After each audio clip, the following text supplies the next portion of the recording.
రాష్ట్ర ప్రభుత్వం రైతులకు తీపి కబురు అందించింది. గత ఖరీఫ్ సీజన్ సంబంధించి పెండింగ్ వరి సన్న రకాల బోనస్ బకాయిలు ప్రభుత్వం విడుదల చేసింది.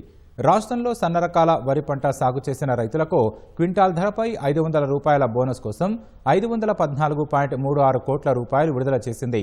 ఈ మేరకు ఆర్థిక కేటాయింపులు చేసినట్లు పౌర సరఫరాల శాఖ అధికార వర్గాలు వెల్లడించాయి. ఈ కీలకమైన పంపిణీ రాష్ట్ర వ్యాప్తంగా 2025-26 ఖరీఫ్ సీజన్లో సన్న రకాల వరి పంట సాగు చేసిన 2.17 లక్షల మంది రైతులకు మంచి ప్రయోజనం చేకూరనుంది.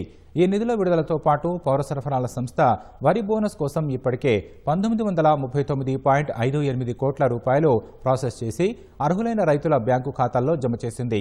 అనూహ్య వాతావరణ మార్పుల నేపథ్యంలో నీటి వనరులు పుష్కలంగా ఉండటం, కీలక వ్యవసాయాన్ని మరింత లాభదాయకంగా మార్చే క్రమంలో పంట సాగు ప్రోత్సహించేందుకు ప్రభుత్వం వరి ఒక క్వింటా ధరపై ₹500 అదనపు బోనస్ ఇస్తుండటంతో సన్న రకాల సాగు గణనీయంగా పెరుగుతోంది. కేంద్ర ప్రభుత్వం ప్రకటించిన ఏ గ్రేడు ధాన్యం క్వింటాల్ కనీస మద్దతు ధర ₹2,389 కంటే బోనస్ ₹500 అదనం.